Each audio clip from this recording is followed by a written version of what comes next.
అది అల్లూరు జిల్లాలోని అరకు ఏజెన్సీ ప్రాంతం. పోలీసులు ఓ చోట కాపు కాశారు. వాహనాలు తనిఖీలు చేస్తున్నారు. ఇంతలో ఓ రెడ్ కలర్ కార్ రైమ్ అంటూ దూసుకొస్తోంది.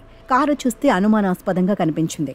Number AP31JK 4174. అరకు వచ్చే పర్యాటకుల కారేమో అనుకున్నారు పోలీసులు. ఎక్కడో చిన్న అనుమానంతో కారు ఆపారు. నెంబర్ వెరిఫై చేశారు. కారు లోపల ఉన్నవాన్ని ప్రశ్నించారు. పోలీస్ చెకింగ్ అంటే మామూలుగా ఉండదు. ప్రతి కార్ని ఆపి సమగ్రంగా పరిశీలిస్తున్నారు. అనుమానం కలిగితే ఆపేసి ప్రశ్నలు వేస్తున్నారు. అణువణువు ఇలా చెక్ చేస్తున్నారు. రోడ్లన్నింటిపై వారి దృష్టి నిశితంగా ఉంది. ఎక్కడో తేడా కొడుతోంది. వాళ్ళు తెలుగు వాళ్ళు కాదు. అలాని ఇద్దరు ఒకే ప్రాంతానికి చెందిన వాళ్లు కాదు. కారు నెంబర్కు వాళ్ళు చెబుతున్న పేర్లకు వివరాలకు పొంతన లేదు. కట్ చేస్తే ఆ కారు కేరళకు చెందిందిగా పోలీసులు గుర్తించి షాక్ అయ్యారు. కారు డిక్కీ తీసి చూస్తే లోపల కేరళ రిజిస్ట్రేషన్ నెంబర్ గంజాయి మూటల నడుమ కనిపించింది. పైకి ఇలా దొంగ నెంబర్ పెట్టి వీళ్లు గంజాయి అమ్ముతున్నారు. అసలు ట్రిక్ అంతా ఇదే. అత్యంత చాకచక్యంగా గంజాయిని కేరళకు తరలించుకుపోతున్న స్మగ్లర్ల ఆట పట్టించారు అరకులోయ పోలీసులు. 50 కేజీల గంజాయితో కారును సీజ్ చేశారు.